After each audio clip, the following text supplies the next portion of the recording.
साथियों नमस्कार। सभी भारतवर्ष के होमगार्ड जवानों को, गृह रक्षक जवानों को हाथ जोड़ के प्रणाम। साथियों, ये आपका अपना चैनल है RS दया एक्स होमगार्ड में स्वागत है। मोबाइल नंबर 9996913888 और 89। साथियों, बड़ी खुशी की बात है, एक पूरा भारत, हर प्रदेश संघर्ष की सही समझ, प्रत्येक प्रदेश में ताकतवर संगठन, पूरे देश में लड़ाकू एकता होनी बहुत जरूरी है। साथियों,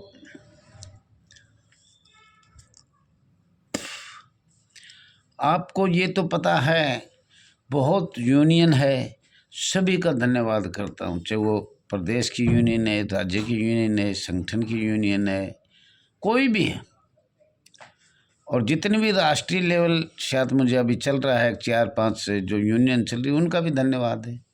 कोशिश तो, संघर्ष तो सभी कर रहे हैं। और आज हम आपको कुछ ऐसी बात बताएंगे, आप कहोगे अब ये तो दया जी हो ही नहीं सकता। साथियों, ये विश्वास के साथ और दाव के साथ कहता हूँ मैं,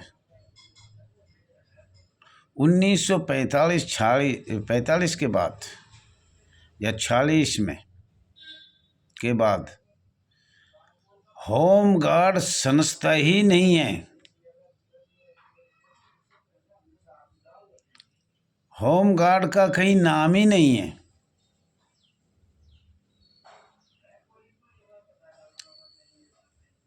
आप कह रहे हो होमगार्ड का जन्म 1947 में हुआ। मैं कह रहा हूँ होमगार्ड का जन्म कई अगर प्रमाण दे दे 1946 या 47 का, झूठ मूठ प्रमाण नहीं होगा, सच्चाई के साथ होगा। गजट होना चाहिए, राजपत्र होना चाहिए, संख्या होनी चाहिए और अस्थायी या स्थायी सरकार के हस्ताक्षर होने चाहिए। इस संस्था को जब ये संविधान बना या इसकी तैयारी करी या अंग्रेजों ने अंतिम सरकार की 2 सितंबर 1946 में शपथ दिलाई, उससे पहले तो ये लॉर्ड माउंटबेटन ने, या कहें वो कांग्रेस के थे, कांग्रेस ने, या कहें ब्रिटिश सरकार को, इसको समाप्त ही कर दिया गया। इसकी कोई चर्चा कहाँ देखा है? होमगार्ड वॉलंटियर देखा होगा आपने। खाली होमगार्ड तो ये बनाए, तो ये अधिकारी बनाए हैं, ये जो परमानेंट लगाए हैं अपने कंधे बेच पे HG पूरे भारत में, ये परमानेंट है। आप हो जो भी भारत में है, वो माननीय केंद्र सरकार या राज्य सरकार को बनाए होंगे कोई ना कोई, जो भी बनाए हैं। बाकी सब होमगार्ड वॉलंटियर फोर्स है। और मैं कई बार आपको ये बता चुका है, माननीय भारत सरकार से, माननीय गृह मंत्री जी से सीधी बात करना चाहता हूँ। 1946 पे बात करो, 1947 पे बात करो, बॉम्बे एक्ट पे बात करो। अगर कहीं चर्चा मिल जाए गृह रक्षक बल, गृह रक्षक दल, गृह रक्षक वाहिनी, कहीं भी, तो साथियों आपको होमगार्ड का नाम लेके गुमराह किया जा रहा है।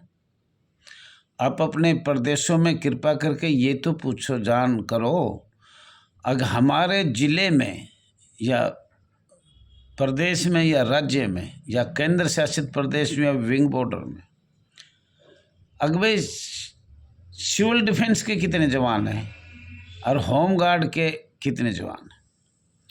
होमगार्ड वॉलंटियर ही सिविल डिफेंस में रख रखे हैं साथियों। और ये तो आपका करने का, संघर्ष करने की बात है। लिख के तो देखो। होमगार्ड वॉलंटरीली नहीं लिखना चाहिए, होमगार्ड स्वयंसेवक नहीं लिखना चाहिए। और स्वयंसेवक और नागरिक सुरक्षा और संघीय सुरक्षा में भी अंतर है।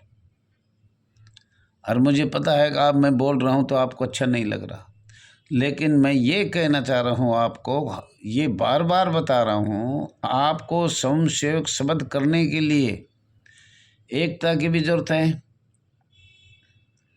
संगठन की भी जरूरत है, मंत्रियों की जरूरत है, माननीय राज्यसभा सांसदों की जरूरत है, और माननीय लोकसभा की तो जरूरत है ही है। कि हमें अंग्रेजों के तर्ज पे सिविल डिफेंस भी क्यों मिलाया गया? साक्ष्य अधिनियम, CRPC, क्रिमिनल बोलते हैं। 1872 एक माननीय राज्यसभा में पास किया, और हमने तो इसलिए जंतर मंतर पे जो लड्डू बटे थे वो ये बटे थे, अंग्रेजों के कानून हमारी संस्था से बिल्कुल समाप्त किया जाए और भारतवर्ष से भी समाप्त किए जाए। परंतु आज भी बहुत ज़्यादा अंग्रेजों के ही कानून चल रहे हैं, जो आपको हम बता भी सकते हैं, लेकिन कम समय की वजह से नहीं बता रहे। क्या क्या बताएं आप लोगों को। और स्वयंसेवक तो हम ये उठाना चाह रहे हैं, शुरू से जब भारत आज़ाद हुआ, आज़ाद तो हुआ था 15 अगस्त 1947 को, आपका कानून बन गया पहले ही 2 सितंबर 1946 में अंतरिम सरकार बनी। 6 दिसंबर 1946 में पहले संविधान, भारत के संविधान की पहली मीटिंग हुई और 9 दिसंबर से चालू हुआ। तो होमगार्ड का जन्म मुझे बताइए, जब फर्स्ट दिन करी तो क्यों करी गई? आपके साथ जो भी हुआ है वो काला कानून है साथियों। आप होमगार्ड में हो ही नहीं। और मैं आपको ये बताना चाह रहा हूँ, ये है, ये आपको दिख रहा है, नहीं दिख रहा है, या उल्टा दिख रहा है या सुल्टा दिख रहा है? ये भारतीय मजदूर संघ बाबा अम्बेडकर की फोटो है ये। इसके 6 पेज हैं, तो ये 6 पेज पढ़ लोगे और माननीय जगजीवन राम बाबू जगजीवन राम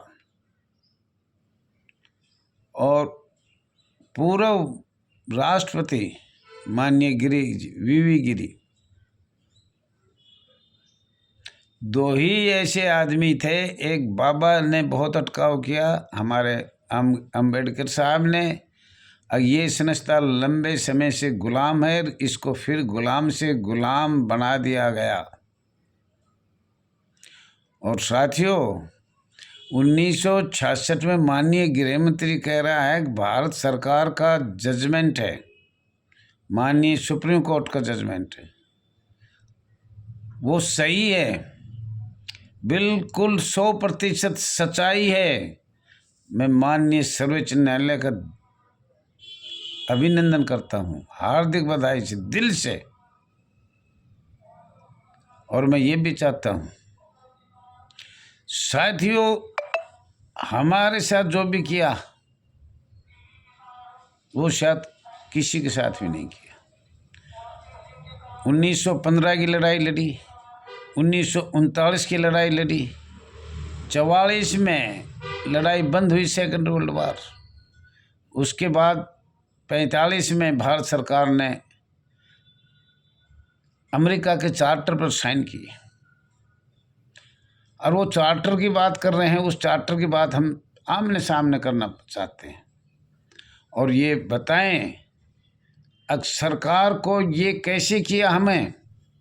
हम एक सशस्त्र बल, हम एक अर्धसैनिक बल, और हम पैरामिलिट्री फोर्स थे।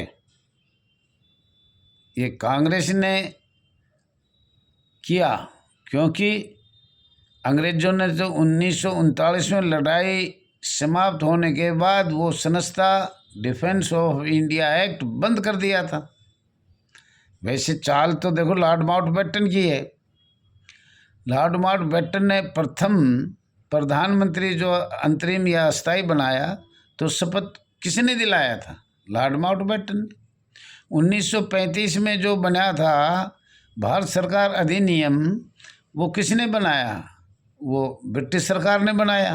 पहले से अपनी सारी शर्त उन्होंने अब उसमें लिख दिया, इस तरह की आप शर्तें मानोगे तो आपके भारत को आज़ाद किया जाएगा।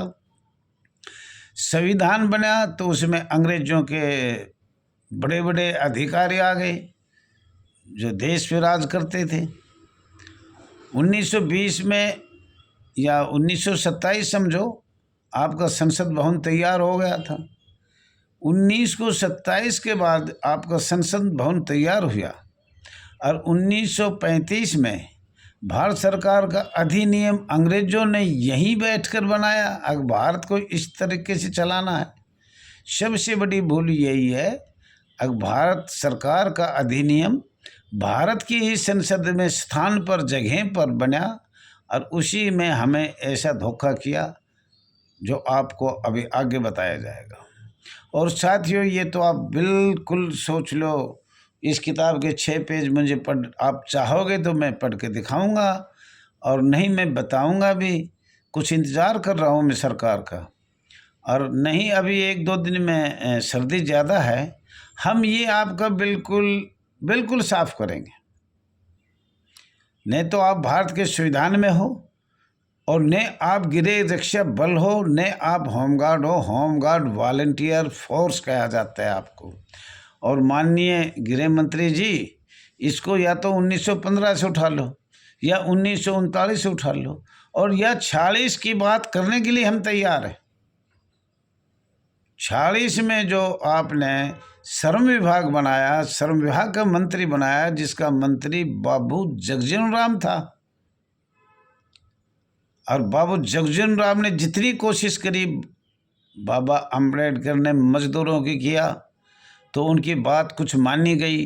लेकिन उसके साथ दूसरा होमगार्ड के साथ क्या किया, गृह रक्षक के साथ क्या किया, और फिर नगर सैनिकों के साथ आपने भारत सरकार की शक्तियां के अनुसार, महामहिम राष्ट्रपति की शक्तियां के अनुसार मध्य प्रांत एवं बरार नगर सैनिक 1947 में जिसका जन्म हुआ, जिसका राजपत्र बन चुका था, जिसका नोटिफिकेशन बन चुका था, उसको भी आपने एक अर्धसैनिक बल को अस्थायी बना दिया, स्वयंसेवक बना दिया। बड़े दुख की बात है साथियों। मुझे लग रहा है कि आप नहीं समझ पाए, क्योंकि इसमें आगे आप संविधान पे भी मैं ले जाऊंगा, तो मैं सारे अनुच्छेद बताऊंगा। आज तो समय हो गया है, पर अनुच्छेद सारे आपको संविधान में भी जाना पड़ेगा, अंग्रेजों के कानून में भी जाना पड़ेगा। बाबा अम्बेडकर की भी सुनी जाएगी, बाबू जगजीवन राम की भी सुनी जाएगी, और पूर्व महामहिम राष्ट्रपति वी गिरी की भी सुनी जाएगी, जब आपको पता लगेगा कि हम किस तरह से बंधुआ मजदूर बने हैं। साथियों, समय होगा, क्षमा चाहता हूँ। ज़्यादा से ज़्यादा सब्सक्राइब करना, लाइक करना, शेयर करना, कमेंट मत करना भूलना। आपकी ये बात बहुत ऊपर तक जाएगी, ये अमेरिका तक जाने